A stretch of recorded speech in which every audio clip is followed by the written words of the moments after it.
siempre está febril. Siempre está febril. En cambio, en la remitente, ¿ya?, como en las septicemias, está en estado febril, pero después vuelve a febrícula o puede ya volver a estado normal y luego otra vez pico febril, luego otra vez vuelve a bajar. Entonces es remitente. En la intermitente algo similar, ¿ya? Pero ¿cuál es la diferencia entre estas dos? En la remitente la teoría dice puede variar entre 0 a 1 grado, ¿ya? En cambio, en la fiebre intermitente o fiebre éctica, los cambios son más bruscos, más allá de 1 grado para arriba, más allá de 1 grado para abajo, pero sube, baja. La fiebre recurrente que ya habíamos mencionado, pico febril, vuelve al estado normal, pasan unos días, no horas, días, y luego otra vez pico febril. Esto es muy típico, por ejemplo, del paludismo, ¿ya? ¿Cuál es el otro nombre? Ya me he olvidado. Malaria, gracias. Cierto. ¿Ya? El paludismo, generado por el plasmodium, es el que suele tener este tipo de fiebres, ¿ya? Cada cierto tiempo, cada 3, cada 4 días. La fiebre terciana, la fiebre cuaternaria. Luego tenemos la fiebre recurrente, en la que unos días está febril, unos días no está febril, y otra vez pasando esos días vuelve a estar en picos febriles. La fiebre ondulante, que ya hemos dicho, gradualmente sube, baja. La fiebre de Epstein, que es una fiebre muy irregular. Puede subir 1 grado, bajar medio grado, otra vez seguir bajando, seguir subiendo. Es muy irregular la fiebre de Epstein, ¿ya? Pero esos son cuadros ya un poco más específicos, como en el caso del linfoma de tipo no Hodgkin. Esto sí es importante porque con esto tenemos que catalogar a nuestro paciente su cuadro clínico febril.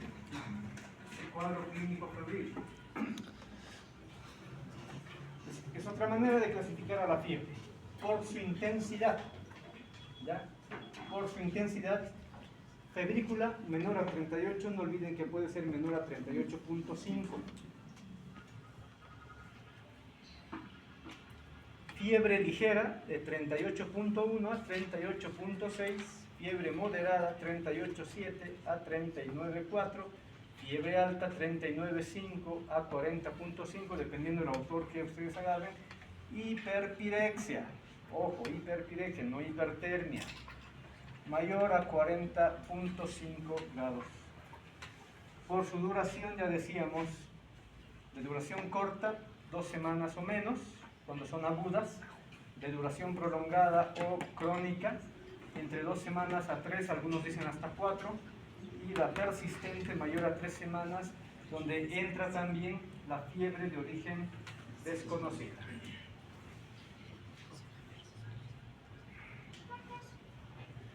Esto debiese haber estado adelante, pero estos son los mecanismos de termogénesis y termólisis.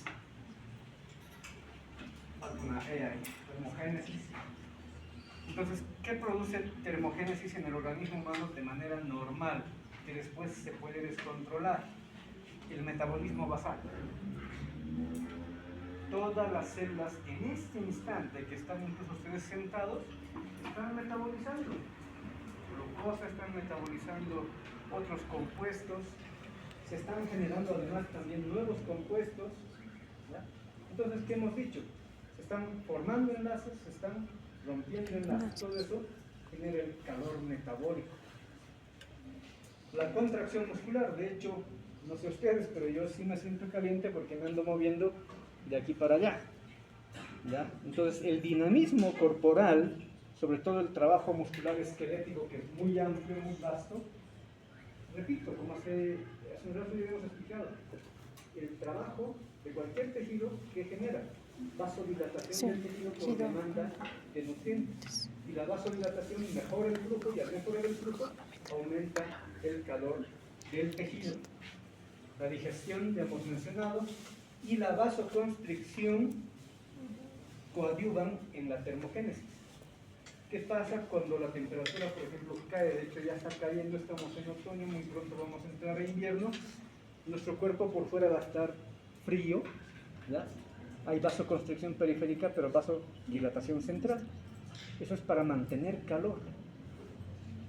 De hecho, dato curioso, tal vez cómico, la grasa se supone que es también un tejido de tipo aislante. Nos ayuda a que el calor corporal no se disipe con tanta facilidad. Entonces hay algunos que estamos bien aislados y tenemos buen calor para dar. Termólisis. Hay mecanismos, estos son los mecanismos básicos que ayudan a perder calor. Radiación, que enseguida vamos a decir qué es esto, la conducción, la convección, la evaporación y la vasodilatación. Ahora, obviamente podemos añadir estos mismos, pero en sentido opuesto. Que disminuya el metabolismo basal, generaría termólisis, o sea, ya no se produciría tanta calor.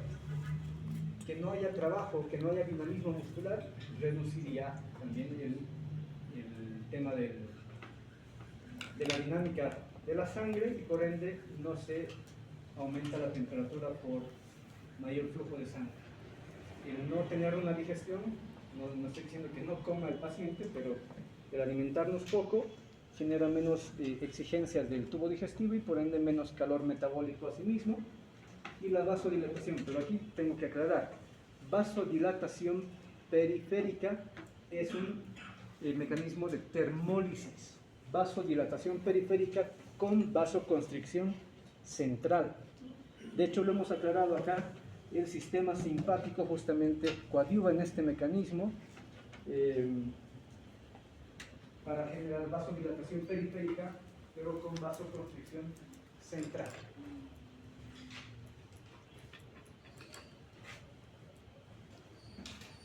¿Cómo perdemos calor entonces habitualmente? El más importante de todos es la radiación. Por radiación se pierde por lo menos un 60% del calor corporal.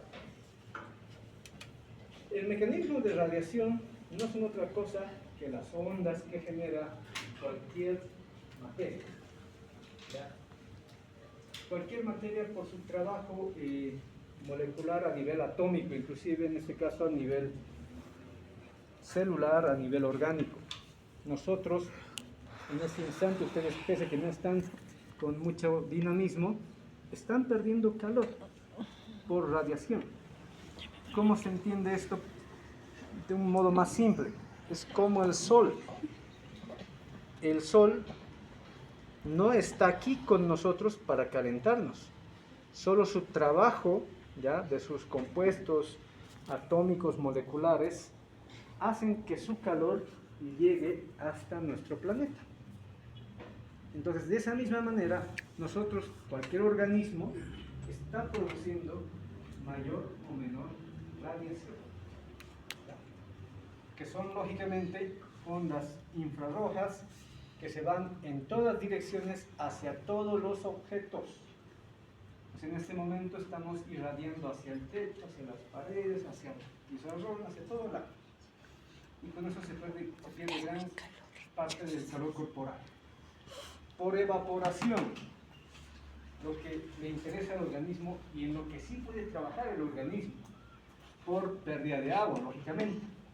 Es una pérdida de calor transdérmica, en el cual por lo menos el 22% de la calor corporal se puede perder, junto con 600 a 700 mililitros, está mal escrito, disculpen, mililitros por día de agua que también se pierde, y por ende se genera para perder calor por evaporación, se gastan por lo menos entre 16 a 19 kilocalorías por hora, más aún si estuviéramos muy activos. Los otros mecanismos de pérdida de calor, que son los que menos calor nos terminan disipando del cuerpo, tenemos el de convección y el de conducción, ¿ya? El de convección, pero tiene un factor el de convección, tiene que haber por lo menos un área de ventilación. Como en este momento, bueno, no sé ustedes, yo sí, siempre, para mí el ambiente está caliente. No sé para ustedes. Está pesado. Yo estoy muy acalorado en este momento. ¿Ya? Yo quiero que abran las ventanas. Sino frío. Entonces, ¿de qué manera ayuda la convección? El flujo de aire agarra ese vapor de calor que tenemos, entre comillas, así una especie de aura que nos está rodeando, ya de calor. El flujo de aire viene y se lleva este aura de calor.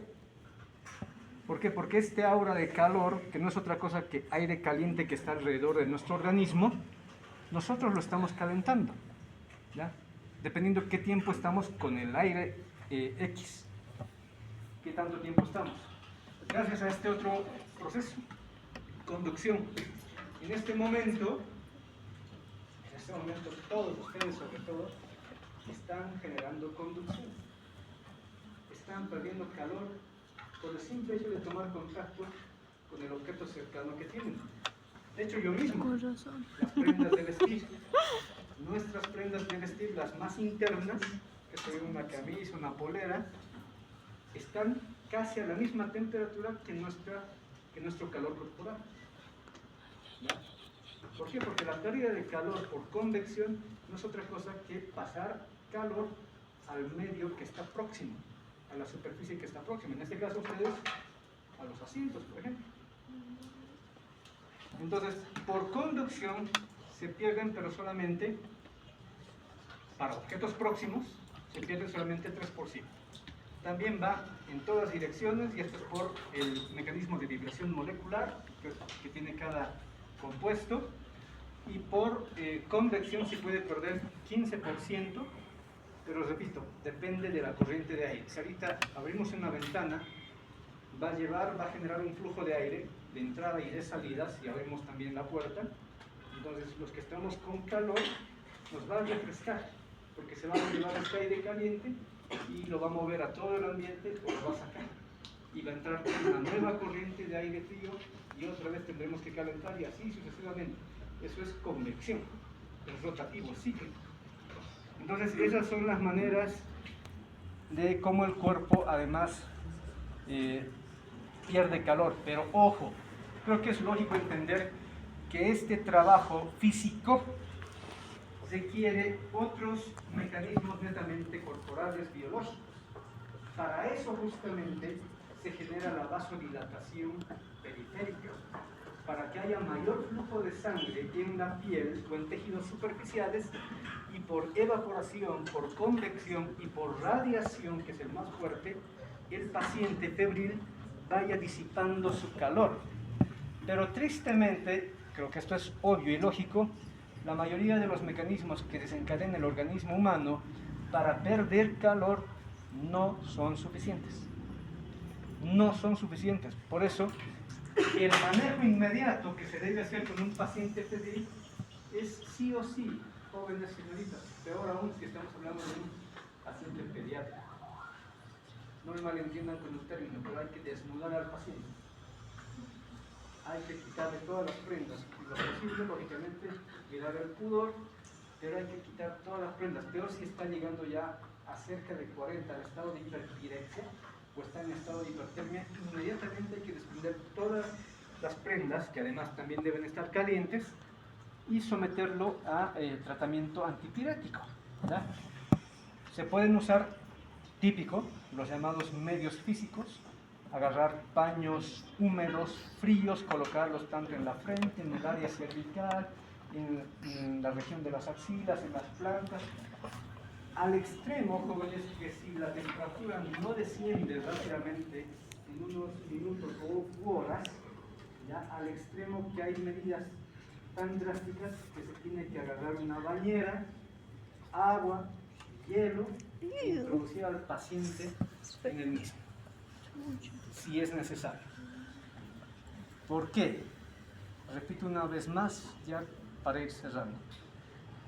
Porque sobre todo el estado febril, mientras más aumenta la temperatura, genera mayor aturdimiento del tejido nervioso. Entonces el tejido neural ya no solamente va a estar atontado o sufriendo, ya no solamente no va a poder generar bien sus impulsos eléctricos, hasta puede ir degenerando. No olviden, espero que no les haya pasado a ustedes o a algún conocido, pero por ejemplo los pacientes febriles pediátricos hasta terminan convulsionando. Hay crisis convulsivas solamente por el estado febril. Entonces por eso es muy importante que la temperatura ni siquiera llegue a 38, que no rebase los 38 grados centígrados. Inmediatamente hay que hacer todas las medidas. Y dentro de las medidas antipiréticas, además de los medios físicos, lógicamente están los farmacológicos, ¿ya? Lo más básico que tenemos para contrarrestar la fiebre son los antipiréticos que están dentro de los antiinflamatorios, ¿ya? Qué sé yo, el paracetamol, el ibuprofeno, el diclofenaco, lo que se tenga a la mano. Pero uno con mejor efecto antipirético siempre sigue siendo, no por nada la gente nos anda catalogando y hasta nos han hecho memes y todo. ¿Qué me va a dar? Paracetamol. Eso es lo que necesita. Eso es un antipirético y es un antianalgésico, es un analgésico. Entonces, a la vez que puede tener el paciente dolor o inflamación, bueno, el paracetamol más sin embargo no tiene un buen efecto antiinflamatorio, por si acaso, ya lo deben saber. Es más antipirético y analgésico. En cambio, si quieren desinflamar un tejido, necesariamente tienen que cambiarle a un ibuprofeno, naproxeno, diclofenaco u otro. ¿Ya? Ahora, si la temperatura, ahora me estoy olvidando, no sé si lo tengo, creo que no lo tengo aquí en esta. Bueno, se habla que la aldosterona también genera cambios en la temperatura corporal porque en realidad ayuda un poco a reducir la temperatura corporal, ya que la aldosterona va a mediar el mecanismo de reabsorción de sodio y junto con el agua. Entonces al retener agua, la temperatura corporal puede ir gradualmente mejorando. Pero como en estado febril todo se descontrola, el trabajo finalmente de la aldosterona no suele ser muy efectivo. Bueno, esto es el centro termorregulador, el núcleo peróptico que ya hemos citado. Estos son los mecanismos termogénicos que acontecen, termogénicos y los de termólisis. Bueno, no está creo la diapositiva de los AINES. De hecho, los AINES jóvenes tienen trabajo, dos tipos de trabajo o efecto.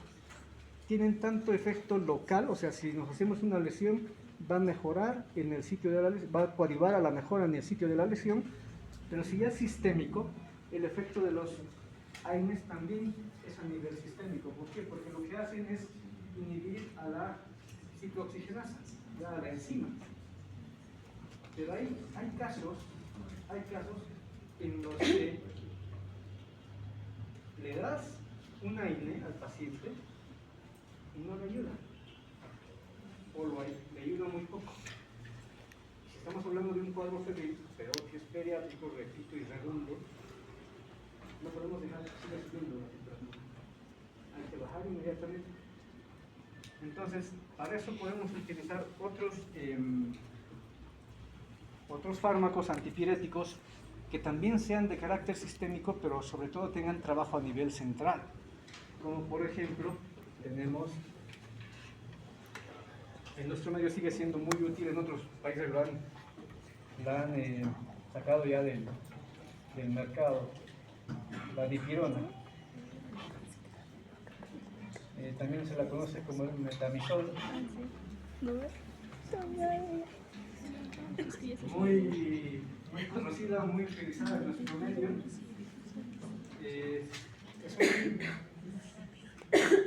Para algunos autores es un AINE, pero es de mejor efecto. Está dentro de los AINES. ¿Cuál es el efecto del metamizol, por ejemplo? Ya no es inhibir a la enzima ciclooxigenasa. Ya no hace ese trabajo. Hace un trabajo más amplio. ¿Dónde es su nivel de actuación? A nivel de la... ¿Se me ocurre hacer?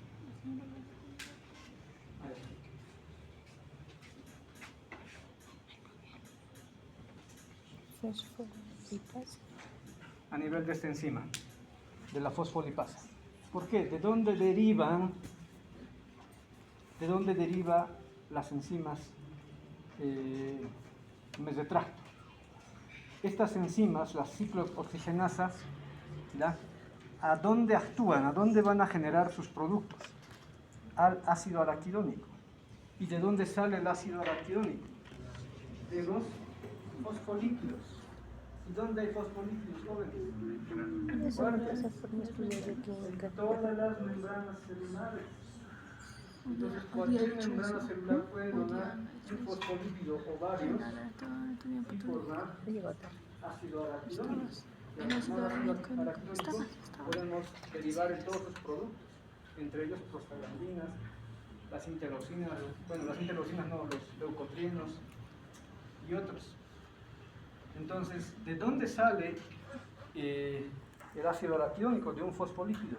¿Y quién rompe al fosfolípido para convertirlo en ácido araquidónico? La fosfolipasa A2.